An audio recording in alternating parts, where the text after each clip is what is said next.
first roundtable in the Art of the News Symposium. I'm going to introduce your moderator. It is Ben Saunders, not the famed MMA fighter Ben Saunders, not the youngest polar explorer to ever ski solo to the North Pole, but the more important, if the third Google result for Ben Saunders, because he is the reason that we are here today. If Joe Sacco is the sine qua non for this entire exhibit, Ben Saunders is the sine qua non for me being here, and hence the ultimate events that would lead to this exhibit. Ben, like myself, didn't start off as a comic scholar because that wasn't really a thing. So his books include Desiring Donne, which is a much nominated book on Donne's poetry. He also wrote the book Do the Gods Wear Capes, and is currently the editor of the Penguin Classics Marvel series, in addition to being an acclaimed curator of multiple shows, not just this one, but also Marvel Universe of Superheroes, which is a traveling exhibit currently. This is actually in Columbus, Ohio. So currently traveling the world. Please, please give it up for Ben Saunders.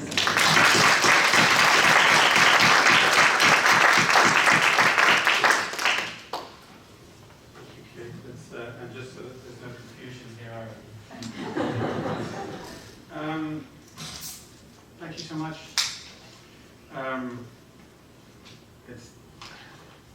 It's a real pleasure to be here. It's great to see you all. And I'm, without further ado, going to introduce our esteemed panelists, and I will have a few questions, and then we will open up to the audience for some more questions. I'm not sure if I'll be able to match the peerless Matt Johnson in his moderation of this kind of event, but I will do my best.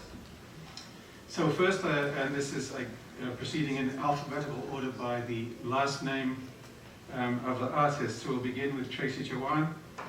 Tracy is a cartoonist and illustrator from Lebanon. Since 2016, Tracy has worked closely with the Beirut music scene, designing posters and visuals for numerous venues and concerts. In 2018, she published her first graphic novel, Beirut, Bloody Beirut, with Maraboulet? Yes. And she is a member of many artistic collectives, including the important Lebanese comics collective, Samandal, and Zis, which aims to be a truthful alternative to mainstream media. Her latest work includes contributions to Guantanamo Voices, copies of which are for sale in the lobby if you don't have one, published in 2020 by Abrams Books, and Where to Marie, Stories of Feminisms in Lebanon. Please, warm welcome for Tracy Chawan.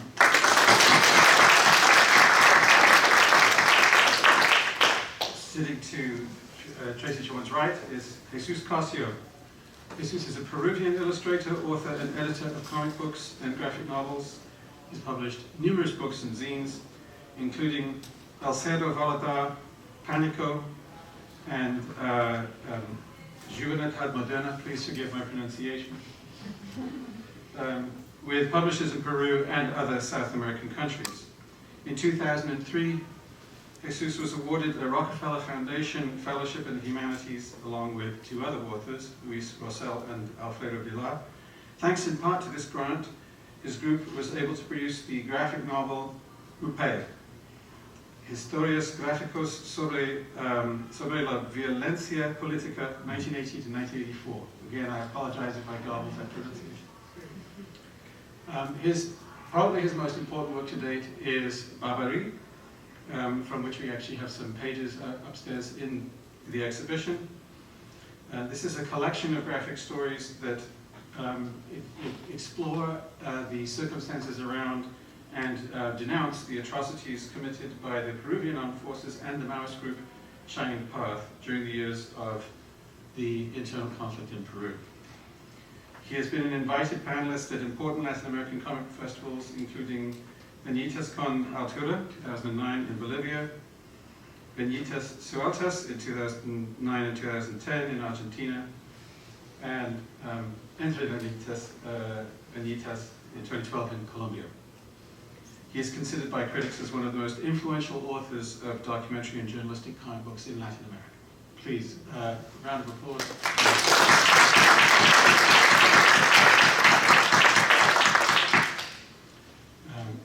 By the way, I should also mention, sitting next to Jesús is Yosa Vidal. Yosa is a writer, a researcher in our own PhD program here in Romance Languages, and will be serving in a translator capacity for Jesús if it turns out to be necessary. So thank you for being here. Clearly, I'm not capable of that particular role.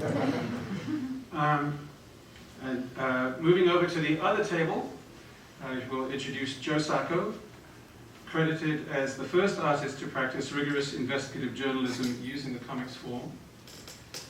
Born in Malta in 1960, Joe Sacco earned his BA in journalism from the University of Oregon in 1981. His groundbreaking work documenting Palestinian life in the occupied territories was won the National Book Award in 1996 and was compiled in the graphic narrative Palestine in 2001. He went on to document the war in Bosnia in The Fixer, in Safe Area Garajda. His other notable monographs include Footnotes in Gaza, which won a Rittenhouse Book Prize, and his most recent work, Paying the Land, which investigates issues of resource extraction and the devastation of residential schooling and the general legacy of colonialism upon the Dene First Nations communities. Joe contributes graphic reportage to magazines and newspapers worldwide, including The Atlantic, The Guardian, Harper's, and many of his shorter works have also been collected in the anthology Journalism, which came out in 2012. He's the recipient of numerous awards and accolades, including a 2001 Guggenheim Fellowship, the Time Magazine Best Comic of 2000 Award. He is a resident of Portland, Oregon, and currently at work, as I understand it anyway, about the aftermath of a riot that took place in Uttar Pradesh, amongst other projects. So please welcome Joe Sacco. And finally, all the way up high, the wonderful Andy Warner. Andy creates non-fiction comics. He's the author of Spring Rain, This Land Is My Land, and the New York Times best-selling Brief Histories of Everyday Objects. His books have been translated into numerous languages, including Russian, Chinese, Korean, French, and Spanish. He is also a contributing editor to the Nib and teaches cartooning at Stanford University and the Animation Workshop in Denmark. His work has been published widely, including by Slate, American Public Media, Popular Science, KQED, the Center for Constitutional Rights, Google X, BuzzFeed, many other places. He is a master of the brilliantly informative short comic, and you can find access to a lot of these works through his website if you just look him up. I was reading some of his comics just over the last couple of days and astounded at the range of subjects that he has mastered. The one on emojis is just extraordinary if you want to start anywhere. But really informative shorter works. He was a recipient of the 2018 Berkeley Civic Arts Grant and the 2019 and 2021 Hawaii Volcanoes National Park Artist in Residency. Please welcome Andy Warner.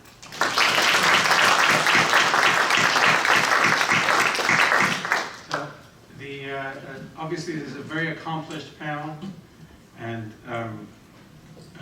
for those of you who've been here for the whole weekend, we have so many tremendously talented creators here. And everybody with obviously a passion for the comics medium. But I thought rather than ask, at the risk of perhaps, to try to avoid perhaps repeating some of the questions that were asked yesterday, instead of beginning with a question about your comics influences, I'd like to invite you all on the panel to talk about your journalistic influences, whether those are in a more traditional sense, whether that's documentary film, whether that's works of long-form prose. I'd just like to invite you to talk a little bit about what those influences are and how they may have inspired you in your own work. I know that, Joe, you already mentioned Michael Herr's dispatches in your panel yesterday, and perhaps I thought you could begin and then we could sort of pass the baton. I'd love you to say a bit more about that text, why that text in particular was important to you. Okay. Thanks for the question, and thanks for being here. Michael Herr wrote a book called Dispatches about the Vietnam War. I read it, I think, in the late 70s or early 80s when it first came out. And at that point, I was very interested in the Vietnam War, and I was reading whatever there was about it. And late 70s, there wasn't all that much yet. But his book stuck in my mind because it gave me the taste of the war, the taste of the place, rather than being sort of a series of explorations of battles and what happened. It was more about the people there, how they spoke, how the American soldiers spoke to each other, how people you could feel the brutalization. And at the end of the book, I felt like I just was in that time and place. And that's something that I felt I wanted to convey with my own work somehow.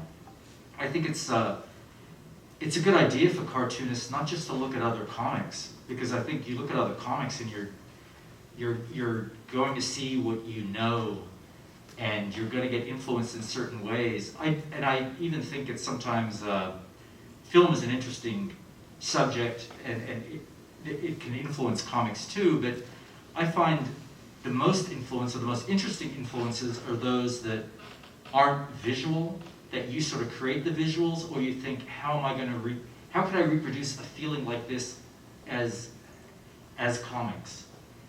And in some ways that's a good thing, because it's you have to come up with images yourself. You're not looking at images that come up with images. So that particular work in particular, that's the one that got me thinking of journalism in a different way. He uses music constantly throughout. Oh yeah, I mean that was a way of situating it in its time and place. It mentions lyrics that of Doors or the Stones or whatever, and the things that people were writing on their helmets, because in the war, American soldiers would write sort of a 2 or 3 word exploration of who they were at that time. And that's the kind of thing that he was interested in.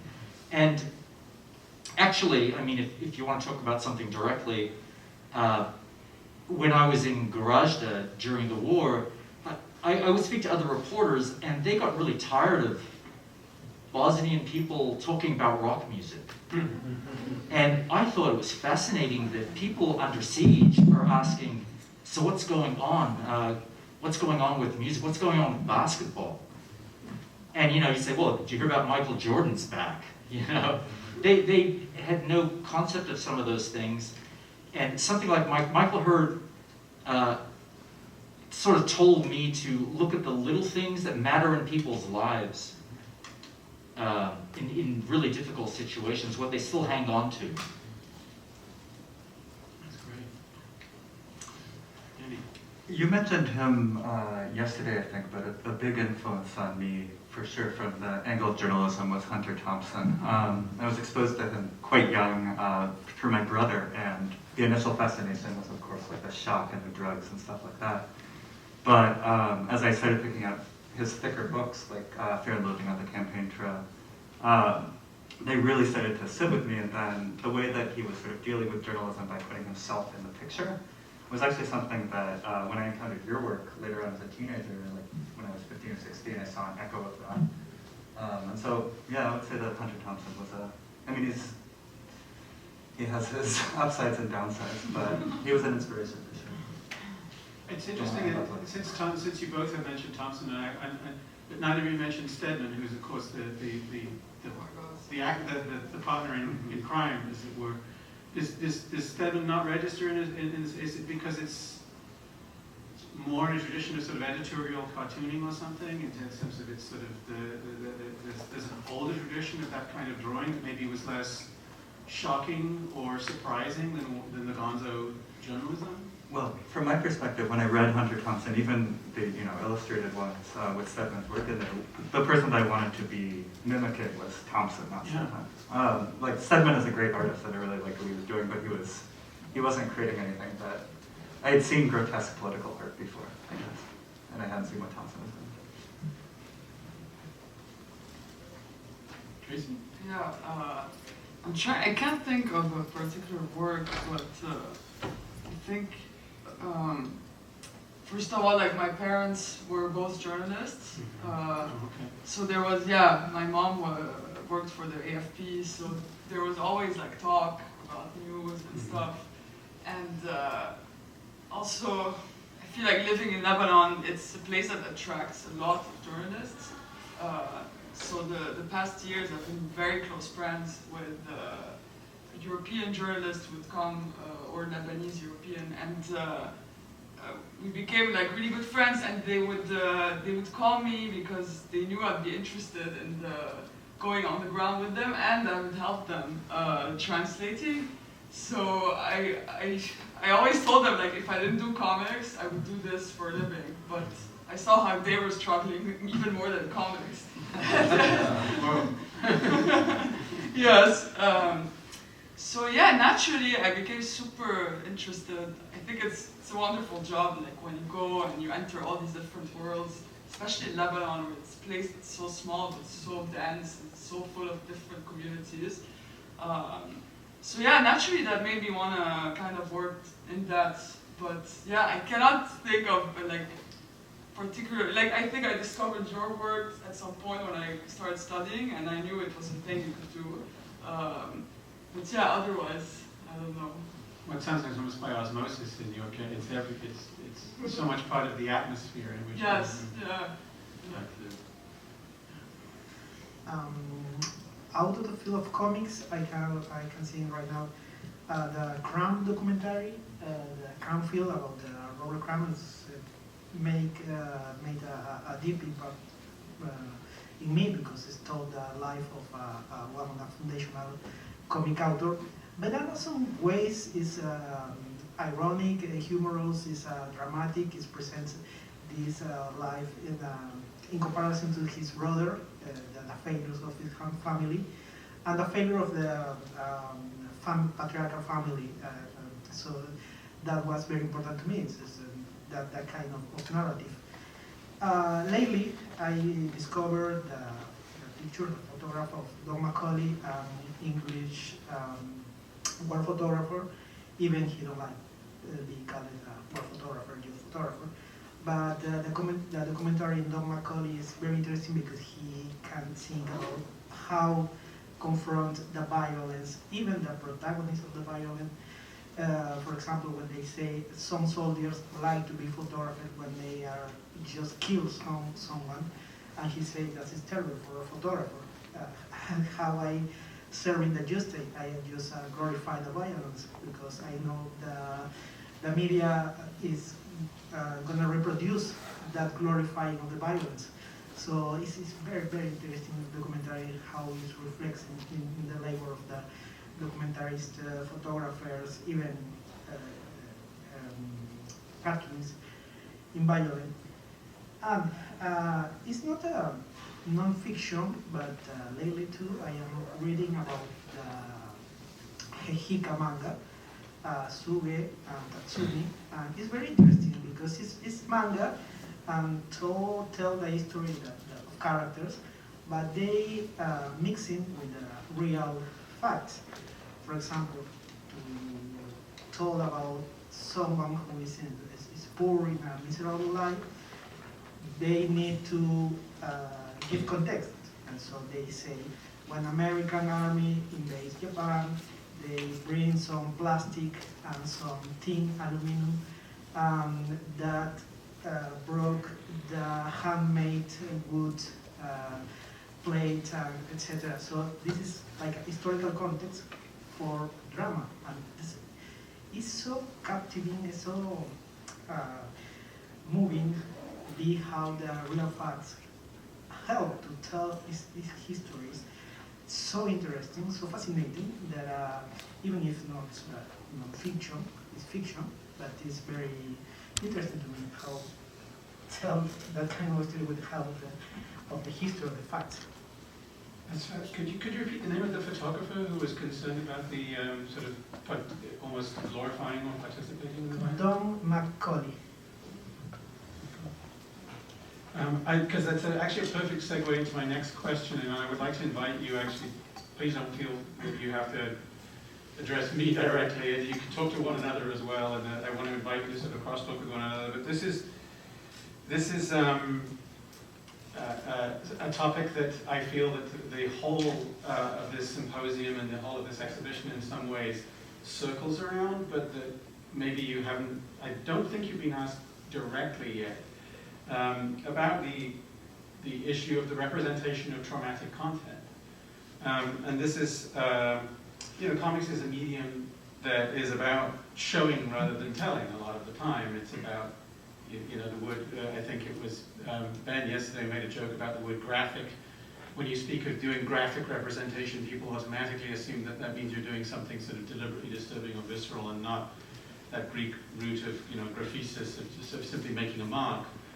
But it's a medium that is about showing, and yet a lot of the time when you are when you're narrativizing and representing for people acts of atrocity and cruelty, you enter there's a whole nest of ethical questions and artistic responsibilities that suddenly emerge in ways that perhaps would not be so pressing if you're working in the world with fiction. And so, Jesús, you talked about this a little bit yesterday in your discussion of Barbary, and I maybe would invite you to begin, sort of return to that as an answer here. The journey of your own thinking there, where you started out making decisions about depicting a certain kind of violence, and that now you are working on Barbary again and you want to change that, you don't want to do it the way you did it before. I was wondering if I could invite you to talk a bit more about your own growth and the change of your thought process on those questions of the representation of trauma. All right. Yes, because in the late teen years, I am reading a lot about post-memory, transitional justice, fake news, post-truth, and so I am reading a lot about the human rights and why the human rights movement is violent, is broke by the right-wing movement. And one of the case was the position of victimizing the people, because it seems the cause and effect to denial for regular people. That more or less people is kind of tired of being told about victims, if not a victim itself. People is like a tired against a tale of victims. And that re-victimizes again the people. And a point of image, I read a critic about my book, a very interesting critic, say Cossio comics just fall in the re-victimization of the people, because he fixed it in panels again and again, people who is killed. And that was a shock for me. It's true, and I recognize that's one of the fails of my books, is the glorifying of the dead, the emotional ingredient of that image. It's just affected one time, the fifth time of you read that book. But when you read the book, that element is lost, because you could be choking yourself one time. So I try to remake my book to avoid the re-victimization of the killed people, the tortured people, of the, detained people, detained people, yes, detained people, and more focus in the process of why some people make decisions about kill, rape, torture, affected people, because I am avoiding even the term victim people, victim person. Affected is a more accurate word for me right now. And I want to translate that to the comments. Victimized, yes. Affected, over victimized, yes. So you're actually not, you try not to use the word victim at all anymore in your own. Not so often, because it's again, re-victimized. It's like I try to paragraph, to quote from memory. You fix it, some person, like that person, for over the time, for eternity, when that person was a light person at some time, or one time.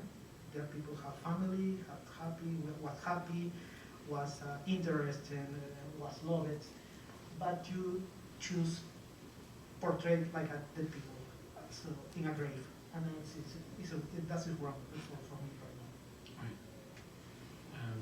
Yes, please go. I really appreciate what you're saying, and I remember when you said that yesterday in front of your art, I thought that was quite interesting. I think I approach things in a kind of different way, and it's one of the things I love. One of the reasons I hope there's never rules on comics journalism, because every cartoonist is going to have their own sense of ethics about what they can show and not.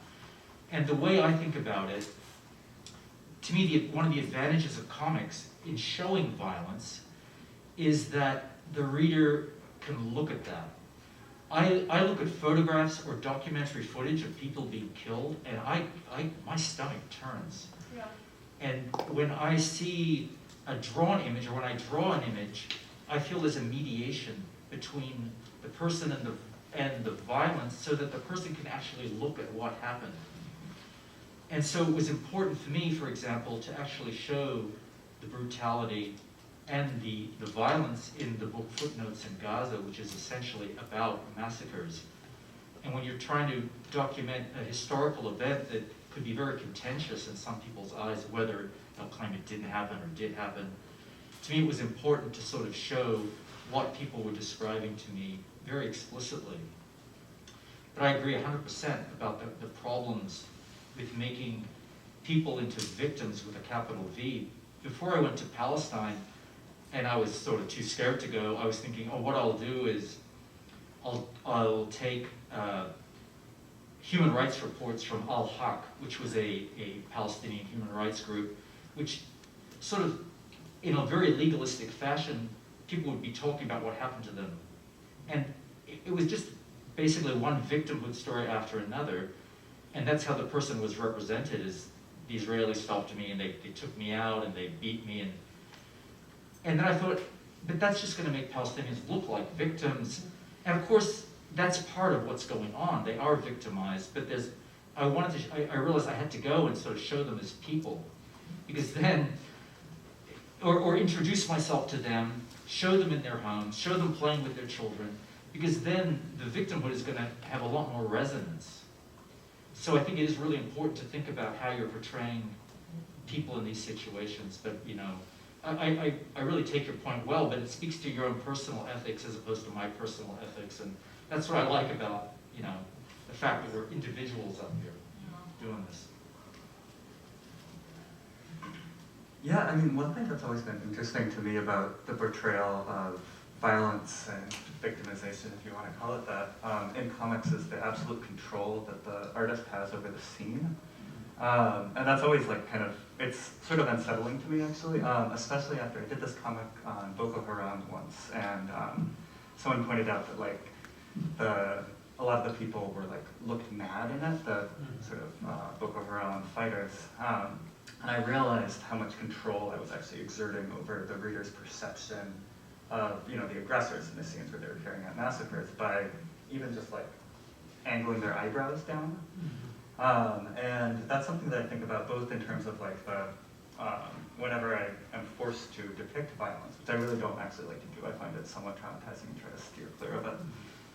But when I do that, I kind of think intensely about like the facial expressions of both the perpetrator and the person who it's happening to. Because I remember in comic school I read this book by, I think it was Joe Kubert. It was like Siege of Sarajevo.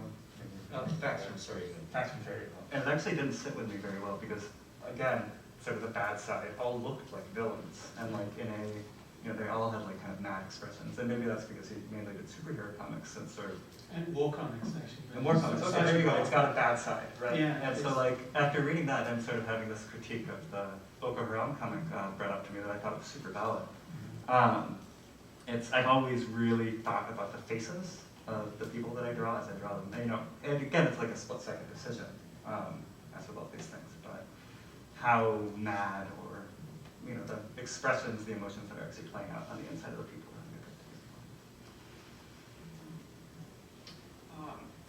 Yeah, I think for me, like Joe said, it's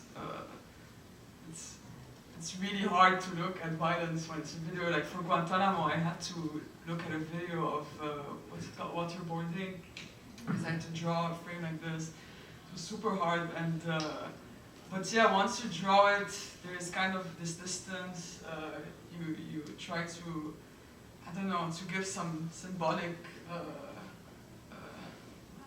To depict it in a symbolic way, like not so frontal as a video, and I don't like, yeah. And when I did the feminist comic, I had to draw a lot of things related to the Civil War, which also was like draining to watch. But then, yeah, I decided like to, I don't know. I think with the drawing, and especially, I think my style is a bit like simple and so it gave kind of a distance to what I'm depicting.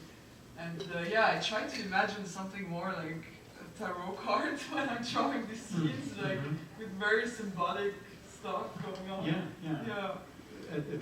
An emblem kind of. Yes, function. exactly. Yes. Yeah.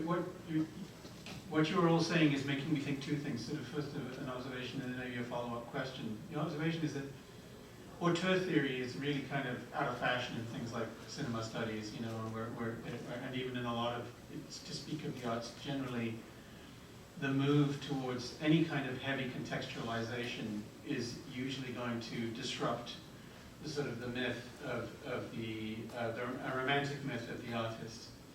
But comics actually seems to be, particularly the kinds of comics that you all do, it's not necessarily the case with the more factory production of a lot of genre comics where you have multiple hands producing one thing. But the kind of comics that you all do, it's one of the few places where auteur theory actually really works. You know, I mean, you write it, you pencil it, you ink it quite often, you letter it, which blows my mind. You know, the sort of that process of, you know, like every stage of this, there are very few forms of artistic production. In fact, I can't really think of any other forms of visual media where one individual is likely to have as much control over over what people finally see. It's sort of obvious, but it seems worth saying. This is a distinctive thing about comics. There's control here, which of course then increases maybe this problem of responsibility as well. You know, related to that, you also, a couple of you then spoke about, it's hard to sometimes do this research, it's hard to watch, it's hard to look at this material. What do you do? I think this is we all live in a world where we're constantly, we can feel overwhelmed, right, by the news. I am genuinely interested in what you do in order to allow yourselves to come back. I mean, part of what I admire of the work of comics journalists is I know what it feels like to be overwhelmed, but I don't go then back and think, I usually just, I'm going to go and escape somewhere. You actually force yourselves to look and to ask other people to look. What do you do to decompress? What do you do to find, and I, you know, and I mean this not in a kind of a glib or, you know, how do you get over, you know, a highball at the end of the day or whatever, you know, I mean, it's a very serious question because I think of an example of a critic I admire very much like Mark Fisher, who did, you know, extraordinary work, great Marxist thinker, but who committed suicide fairly early on after Trump's election. And I don't think it's he obviously had other issues and issues with depression, but there were, I kind of understood where he was coming from. I understood the despair. So what do you do when you know that you are going to have to go back? when you are obligated by your chosen work to witness.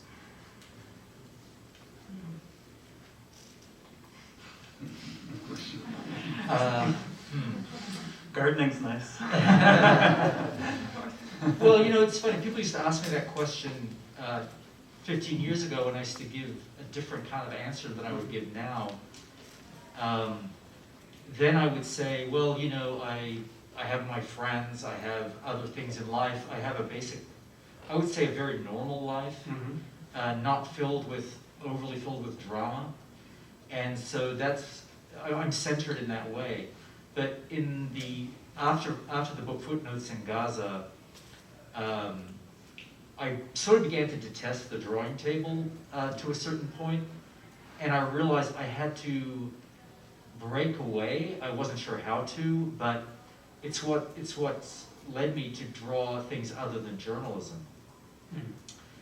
I've needed a break, and for 2 years I have not done a journalistic project. I've worked on my famous Rolling Stones book that hasn't come out yet. But it's been really necessary to find joy again at the drawing table. So now I'm sort of ready to go back, but into what I call the human misery project. But I need to do it in a different way, because I am tired of drawing people being victimized. If anything, what I want to do is find out more about the psychology of people who are doing the victimizing, how systems break down. So in other words, if I explore those sorts of subjects again, I need to go beyond the idea of this is what happened then, there, on this date, in this place, and here are the facts. I'm done with that. You know, it's like that famous picture of Goya has of the 3rd of May where they're shooting, the French soldiers are shooting Spanish civilians. And, you know, you don't see that the Napoleonic soldiers are kind of a mass, and they're firing into these people. And now my question is it's not so much the humanity of the people, it's the humanity of the perpetrator, because that's what I'm trying to understand. And I'm trying to approach it from different ways, and that's how I'm able to sort of, let's say, stay in the game.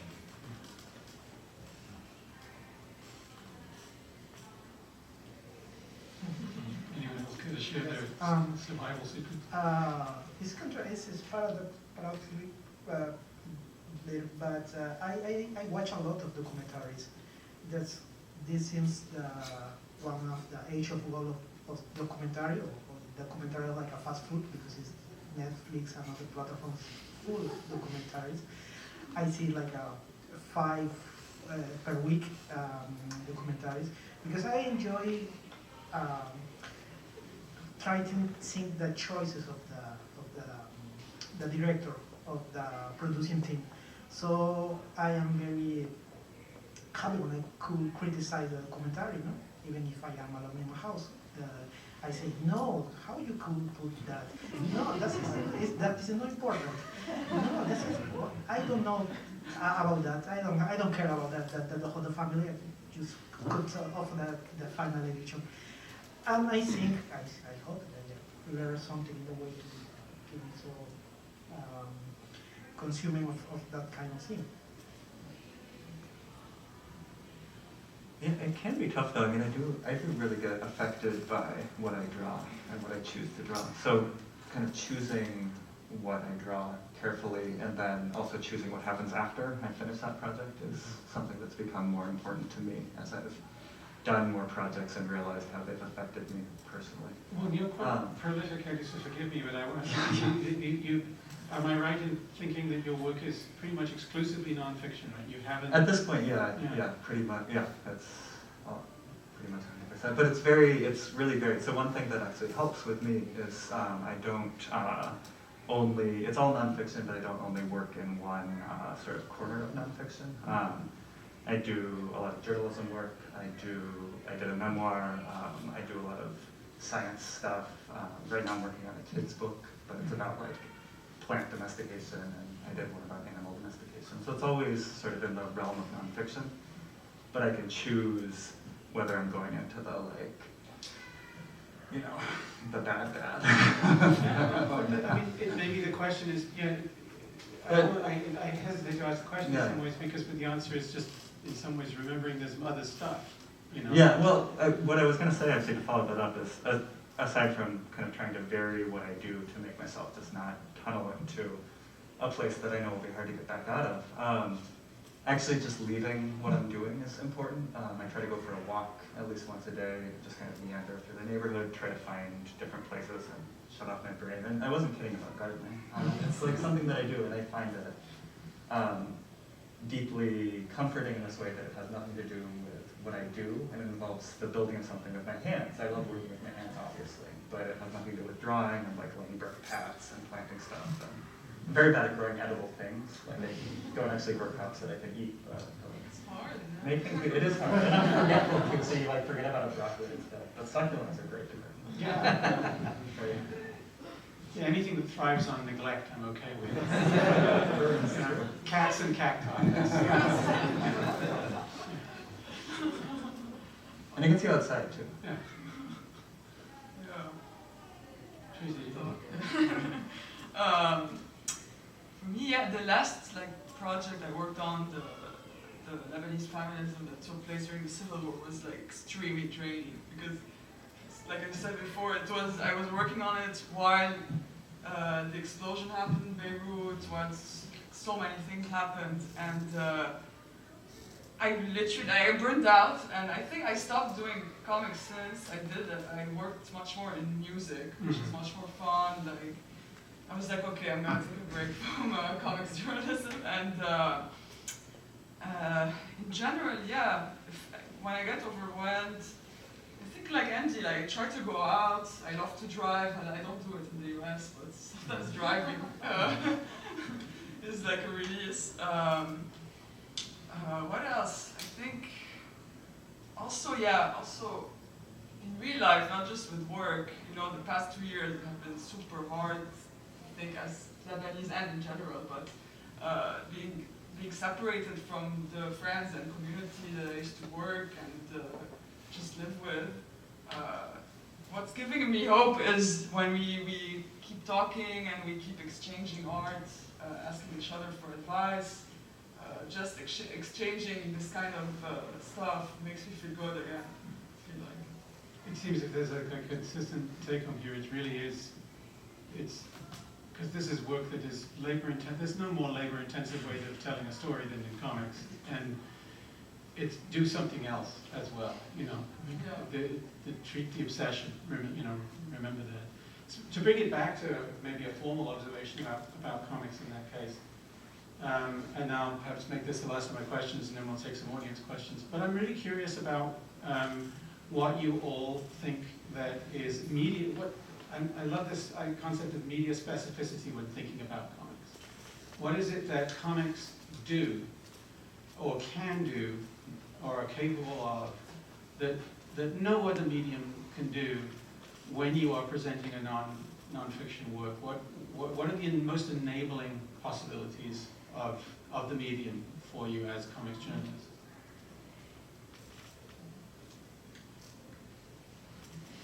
It's funny, because this question does come up a lot, and I'm just going to answer it in the way that I want to right now, which is that you don't need to define it by the negative, or even by the positive what comics can do. I'm a cartoonist. I love drawing comics. I drew science reports in high school.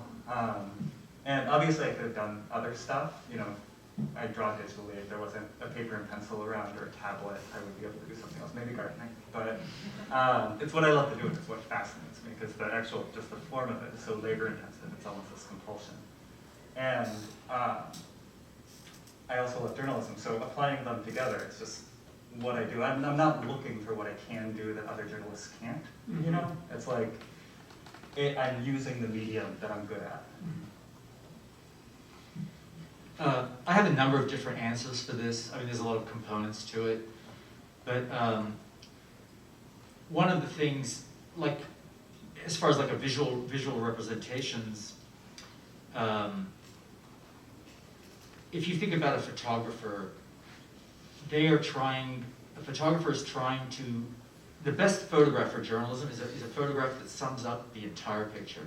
You look at that photograph and you're supposed to get what is going on. You see the grief, you see a building shattered and people going through it, looking for their belongings or loved ones or whatever it is, and you can sort of say, oh, that's this place and that's what happened there. And for me, comics is something else that it's just, and I think that's the power of photojournalism. I would never take it away from photojournalism, but I think what comics does in a way is create an atmosphere with multiple images. To draw like a refugee camp, you can, what's going on in the foreground, you might be having a dialogue with someone and you're walking down the street. The background, to me, is really important. To me, that's journalistic information. That's what the street looks like. You're seeing graffiti, panel after panel on the walls. And so the reader, without you telling the reader, there's a lot of graffiti on these walls, you're seeing it every panel, as in the foreground, you're having a discussion about something else. So there were these layers you can construct with comics that over many multiple images create sort of an environment and an atmosphere of a place. And ultimately, that's what I hope I can do with the medium, is make someone open the page and feel they're in it. And I think it works, because when I went to Gaza in 2000, whatever it was, and I brought my book Palestine, which I'd done some years before, and before I would do every interview, I'd show the book so people got an idea of what I was trying to do. And it really occurred to me that if this was just a book in prose, no one was going to get it. I mean, if it was an English-speaking person, maybe, right? But they're not going to, what are they going to do, just like leaf through this gray matter? But I remember like older people just opening it up and going, like that. Like, that's their lives. They see themselves depicted in this way. And suddenly it's just that form of communication that translates across all kinds of barriers. And so, I mean, to me, that's the power of it. One of the most effective forms of communication human beings have ever devised. This is a line that I have trotted out at many a dean's meeting.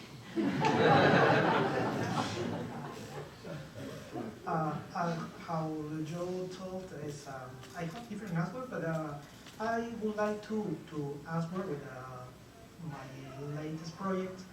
Is about how to portray people who disappear in the internal conflict with drawings. And I would like to also image a short video. This is a project that is involved with a photographer friend of mine, and he's a producer. We are a team of three.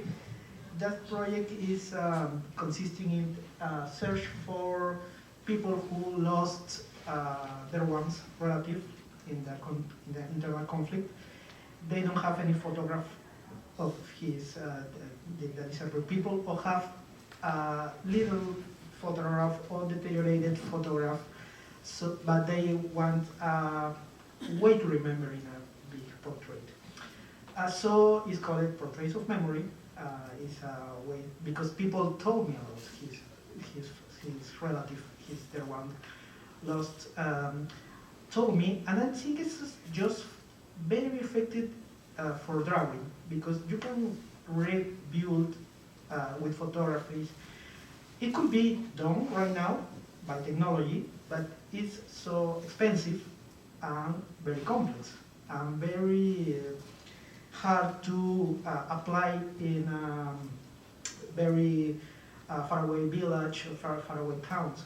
So for me, it's very practice. Just I travel with a pen in a notebook and a recorder. It's a recorder, and I just need photographies of the people. I base it in the memories of the people and photographies to try to make a resemblances of the face. So it's a very interesting project for me. Sometimes they have a very deteriorated photography, and they give me that very detailed photography, and I try to rebuild. It's not a forensic portrait, it's more a symbolic portrait. That is an important element of the portrait. There are some photographies 30 years old, 40 years old. That last photography they have, because Chinese part of the army destroyed the houses, burning the houses, burning the government centers, and burned every register of the people.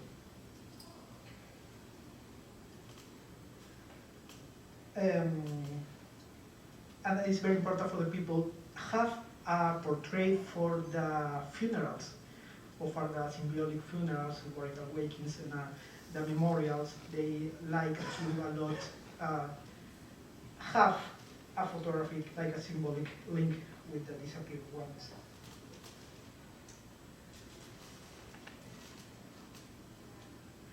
One important thing is many people is very old, and they are the last thing that they want to do is this symbolic reparation before they die. They try to be this last symbolic thing in his life.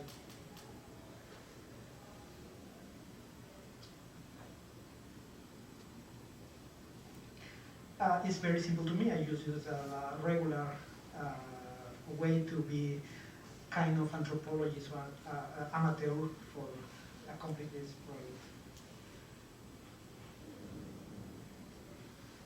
And I try to, it's a way to reconcile the people who are very hurtful memory, because they lost his family, his relative in a traumatic way. The people missing one was in a clandestine grave. They don't have any specific site for the grave. They don't have any bones or rest of human race, anything. They just try to have a way to reconciliation with the memory in a very tender or friendly way, not only with the traumatic way.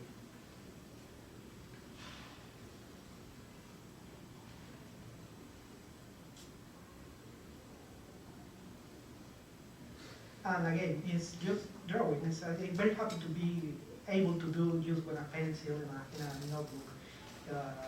In other ways, it's very practical. And I know a documentary and audiovisual form, photography is expensive. It requires a great team, a very big team. It requires a lot of money.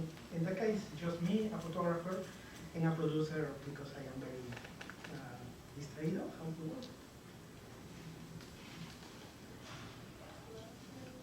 Yes, I am lost in my mind.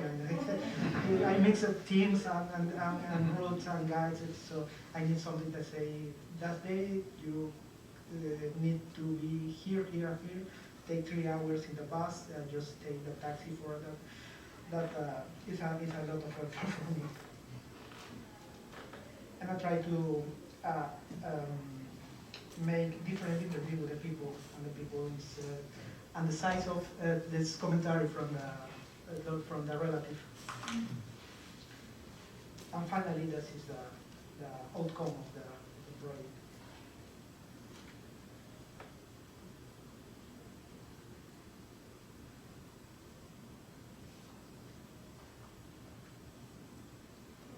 And this is a very brief video.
so much for sharing that with us, Jesús. Thank you.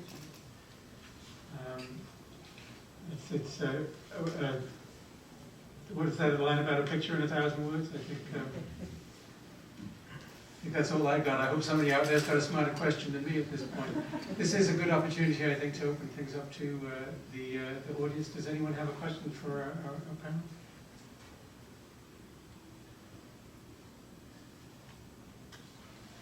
Yes. Well, maybe sort of building off what Jesús just shared, I'm thinking about the use of this medium of comic journalism for remembrance or for bringing back an awareness of something. It's reminding me of what all of us said yesterday about, well, we're not really making news because it takes so long to do the drawings that obviously the news is broken and it's long past. And yet at the same time, the medium is making it alive again or making it present.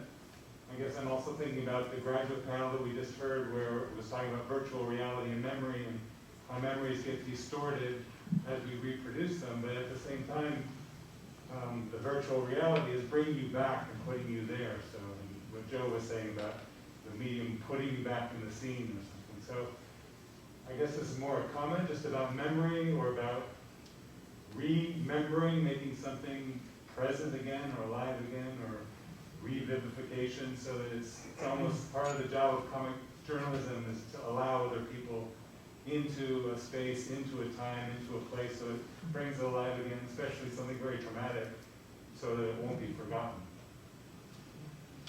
Yeah, let me just comment on that. I went to Gaza with a journalist named Chris Hedges. Probably a lot of you know who that is. And we're good friends. So we went to Gaza to do a story about a town called Han Yunis. And before we went, I was looking up some, I seem to remember something I'd read in a Chomsky book about Han Yunis.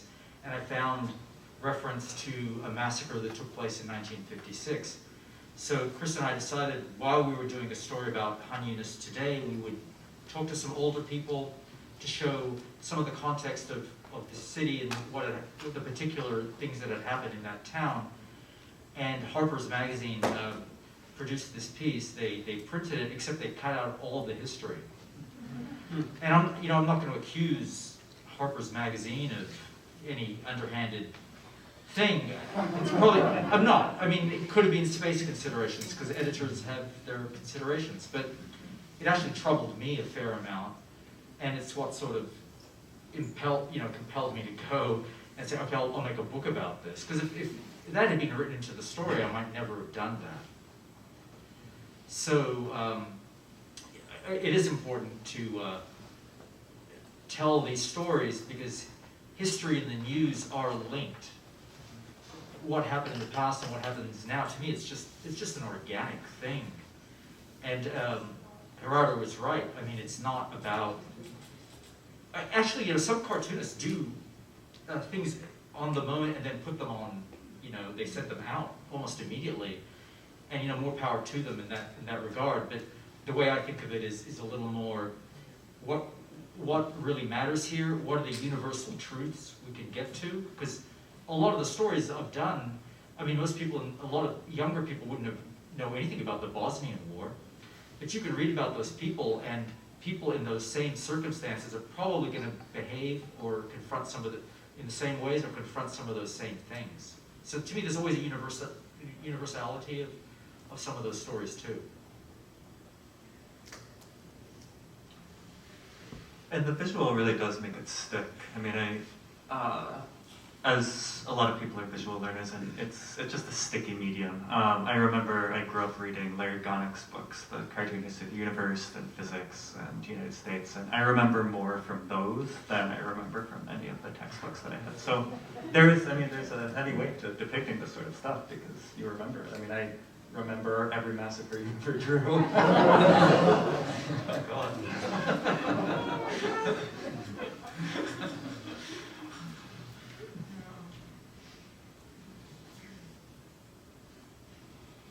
You have a follow-up question? Yes, please. At the back. Yes. First of all, thank you for a wonderful panel. I've been really enjoying everything I've been seeing so far. This question is going to sound like I'm trying to subvert the theme of the whole exhibit, which I'm really not trying to do, but I was struck by a comment Jesús made early in this panel about, I believe you were talking about the mangaka Tsuge Tadao, perhaps? Anyway, a fictional comics artist, and I was wondering what affinities do you see between your work and comics fiction, if any, and if not, if you'd like to talk a little bit more about why you would want us to make a hard and fast distinction between fiction, comics, and journalism? To me, at least, the difference between nonfiction and fiction is similar as it would be that you would find in another medium such as film or prose. And I'm not trying to be like facetious, but people move back and forth sometimes. They inform each other stylistically. I see no reason to. I mean, I mainly read nonfiction, but that's just my personality. I don't like siloing. But it's only I don't like getting siloed. But it's only recently that comics journalism sort of became a thing enough that at these conventions that are mainly fiction, comic-based, people actually knew what we were doing. So the fiction world only just woke up to it. Yeah, I think it's clear from listening to all the people at this conference that a lot of us move back and forth. And sometimes we need to, and yeah, they inform each other. Sorry. I think I told you about the Hehika is the way to this gender of the manga when they told very realistic histories. This is a link because the authors told a history with a very specific detail about the reality to make more context about the poverty, the rigid structure, social structure in Japan. But I think that the big difference is in fiction, the authors of Hehika don't feel the need of make any hope. The character just ends in the misery and probably all his life is in misery, or just have a very specific lucky day and make in the, I don't know, is the horse beds? The horse beds and the job. He escaped from the misery for one day, but he spent all the money that very night. So they don't need make any hope in his histories. But I think we need, like a comic journalist, don't end in that kind of point. We need try to point a possibility of a better life, not a paradisiacal life or eternal happy life. Just there is a better way to live, a better way to socialize, a better way to live in our society. And there is the link, and there is the difference that you see with in this specific case of Hehika manga, fiction and non-fiction.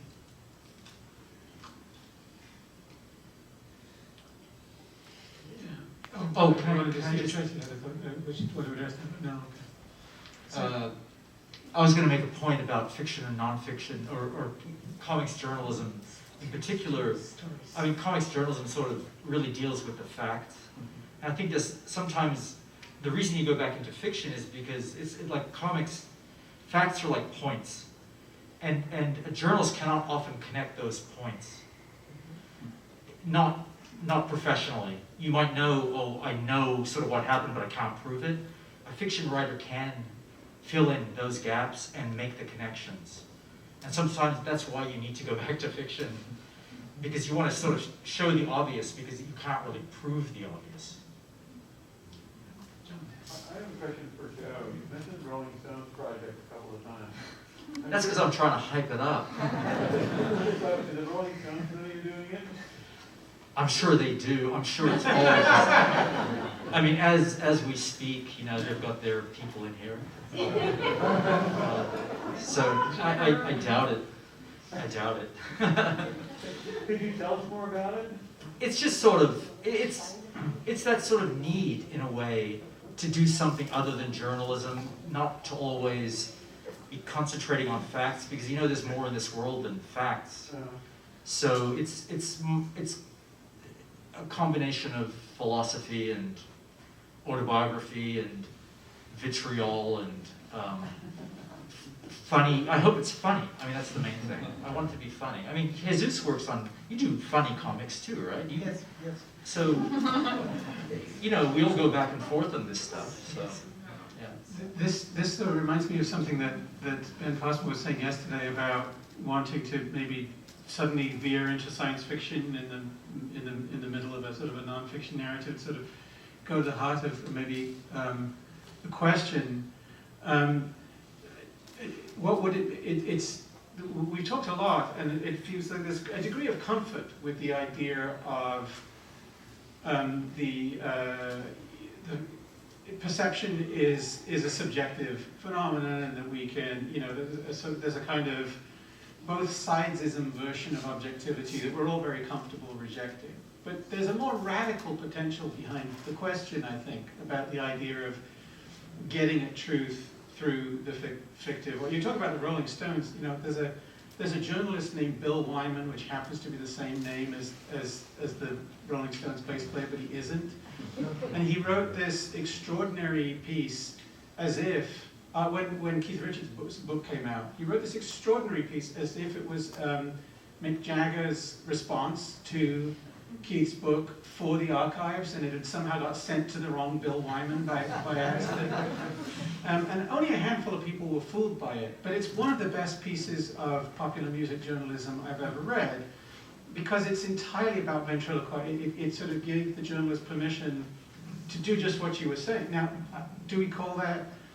At some level, it's just a lie. It's not written by Mick Jagger. It's pretending it's written by Mick Jagger, and it's not. At another level, no one is meant to be fooled by that.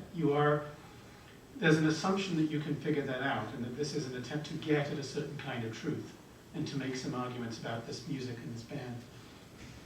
I wonder if I wonder if it's possible to think about pushing further on this idea of what it means to, not just to include oneself as the narrator in the comic, for example, but what would be, you know, sort of something more radical along the lines of what Ben was talking about yesterday.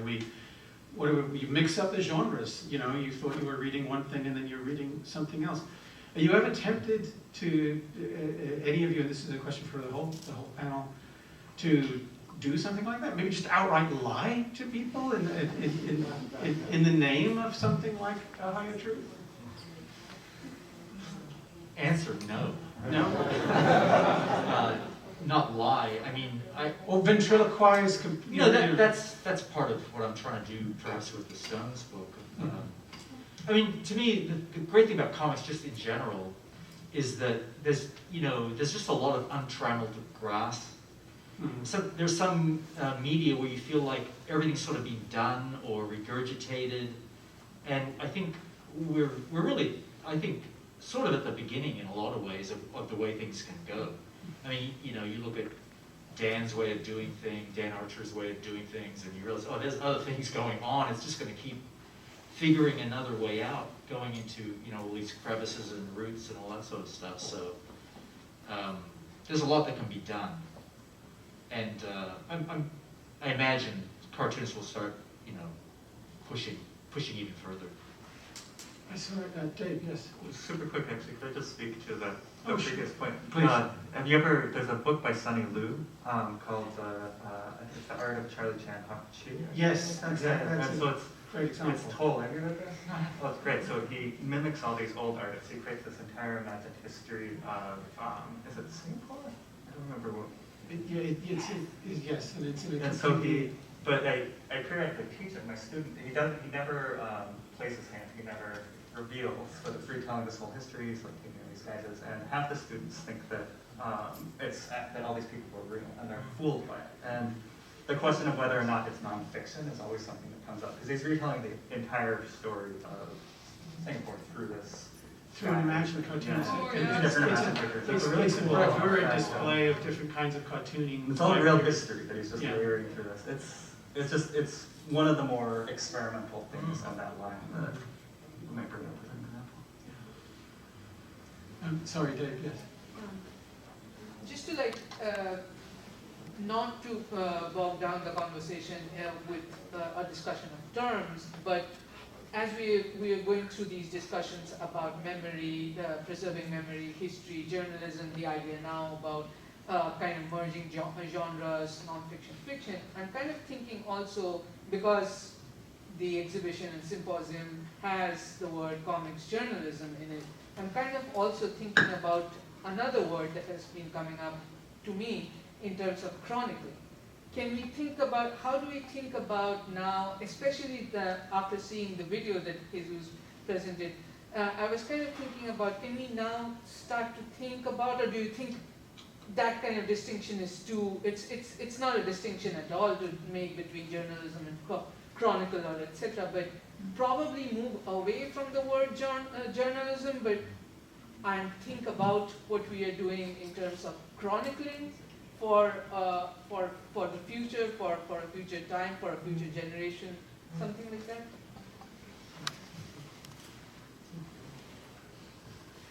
I'm pretty attached to the word journalism. Yeah, I am attached to the word journalism, I gotta say. That's all I can say about that. Yeah, as somebody that does different kinds of nonfiction, I'll like assume a journalist mask and assume a like kids author mask and a history mask and stuff like that. So I can see, I don't know, I think it's valid to narrow it down from kind of chronicling and nonfiction to the actual act of journalism. I think that is a valid act. Maybe I have time for a couple more questions. Sorry. I beg your pardon, go ahead. That's interesting because I like the question, because when Kate wrote to me in an email, I say, oh, but I am no journalist comic. And I don't know. I don't make journalists. I do documentary comics, and that is the way I define what I do, because I like more. I love the journalist comic, but I identify more with a documentary form, because I think it's the journalist is more focused in the factuals, in the description of a specific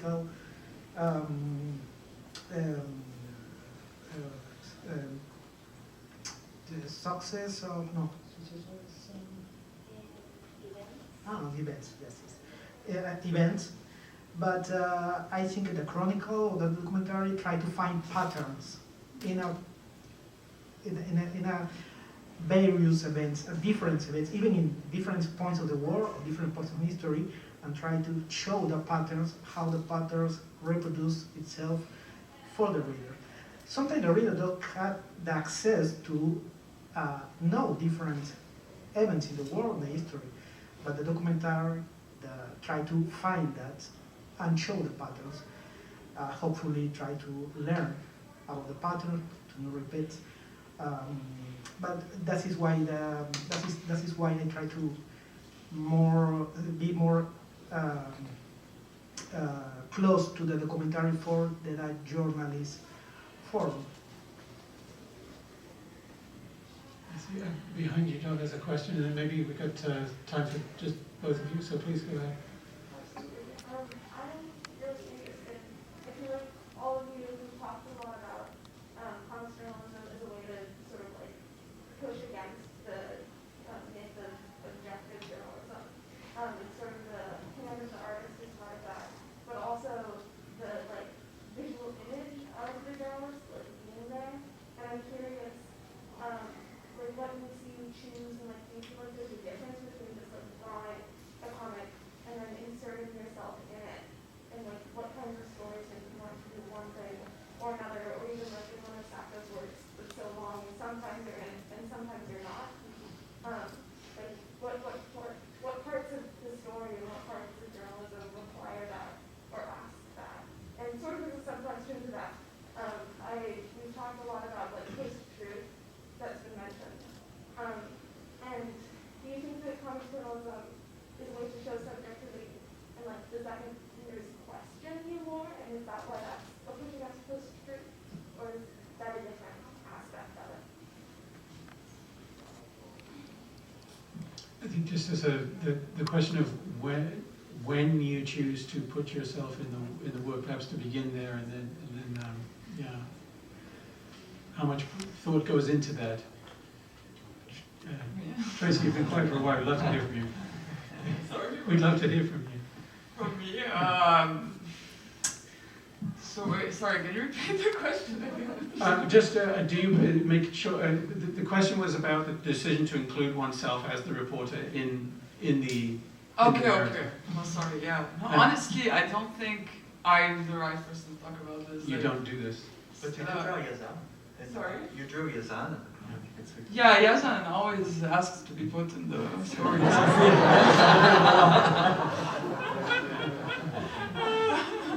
But no, I don't think that, because I didn't do yet this kind of book where I am investigating someplace or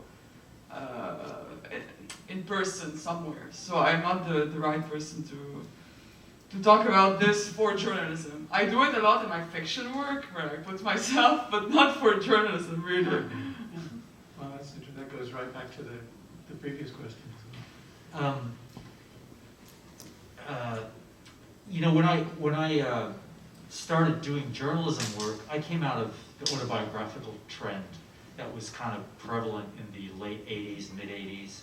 And so I was doing autobiographical stories about breaking up with a girlfriend or something like that.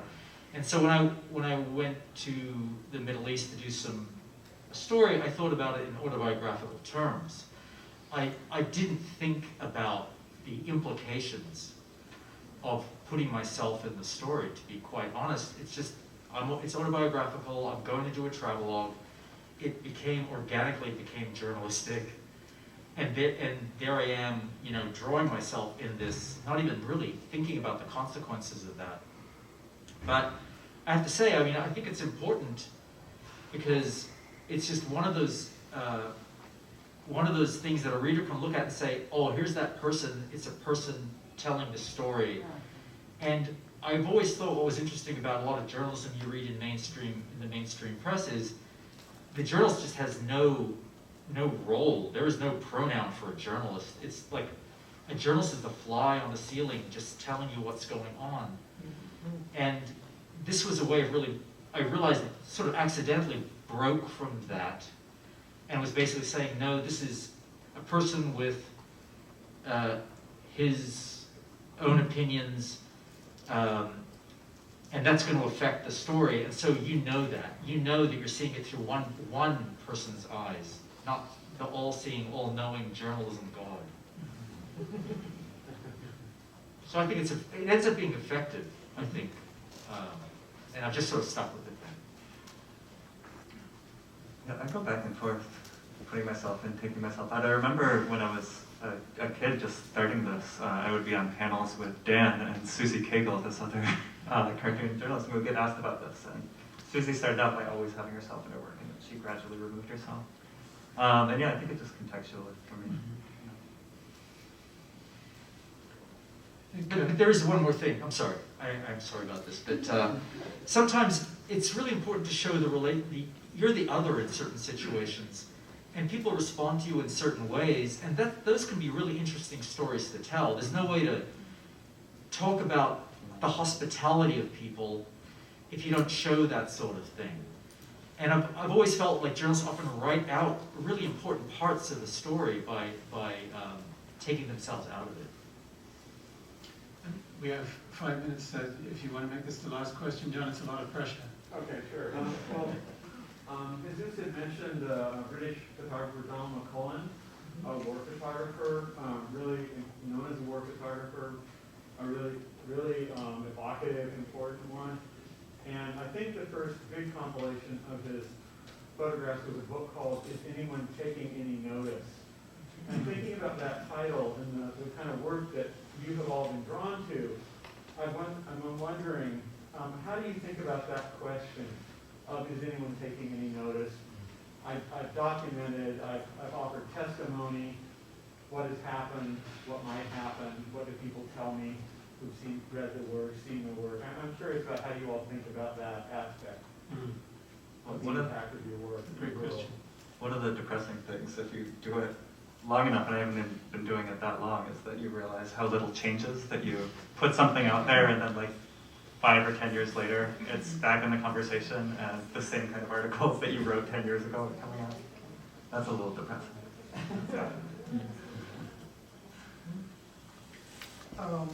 For me, it's not so about if it's someone is taking nothing.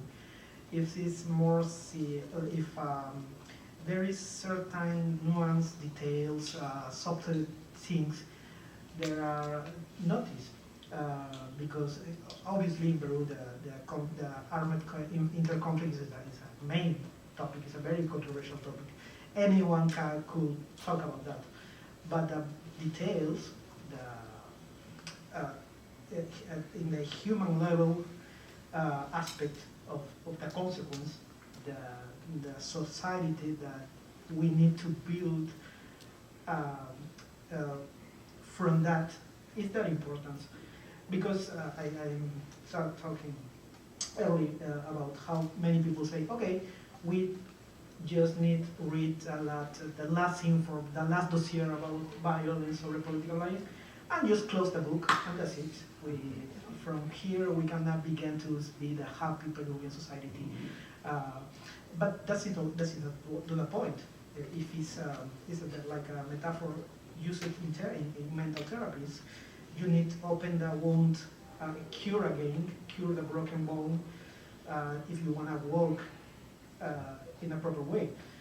Many people don't want to get a limb for the rest of their life, like a society. Just close that, even if it's a rotten wood, if a broken leg, just close the book and keep. For me, it's important the details more than general topic.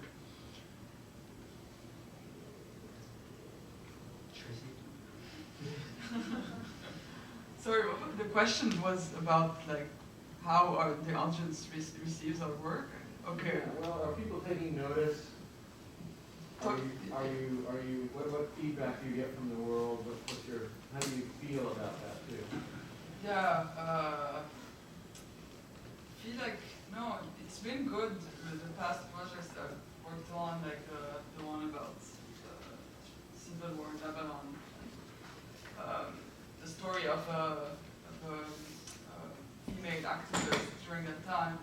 It's been great because when I put it out there, a lot of women that went through the same thing were really like wrote to me and they were touched by it. They were like, oh, I felt like I was in it again. That they were represented. That what they've been through was represented. Even like my women from my family and yeah, lately my cousin who also lives in the US works a lot on the disappeared in Lebanon. And so together we've been working on archiving a lot of stuff from our own family, like scanning pictures, looking for stuff from relatives, every time someone goes there. So yeah, I feel like for me there is a need to represent a lot of the stories of the people there. I don't know, there's a fear of, for me, I'm so afraid of losing all these people's stories and maybe not seeing them again. And so, yeah, sorry, I moved on. No, that is, I think what you're saying is, it's important for you. Yes, especially when you're not there for a while, you become much more, there's this need to tell more stories from the region. Mm-hmm. Yeah. Joe, you would have the last one? I mean, I think it, like you're saying, it's sort of a personal thing where it kind of matters to you, so you've done it.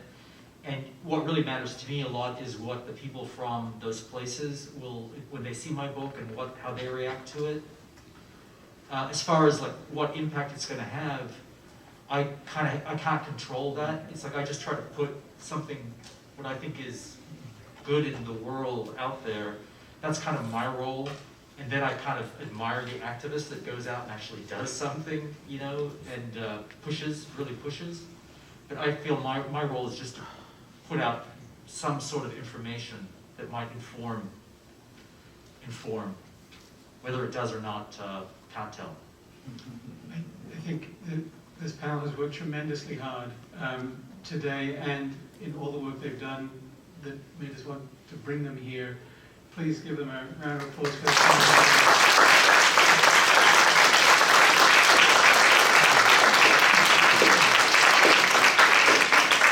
Thank you all for coming in for your questions. We will